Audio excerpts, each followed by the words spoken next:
Okay, so Alex is fetching the horses in, not in our normal way because there's a massive storm coming.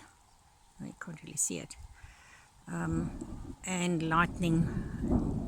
Our area here in Henley has got a lot of dolomite in, and you also got to be careful of lightning. It's not the whole herd. The herd is split. Two of the herd is in the paddock next to me, and the other two are already in the stable. So this is just a portion of the herd. He's using a bucket today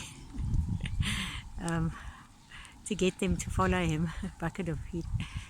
And of course the girls, the hungry ones, you know. I love it.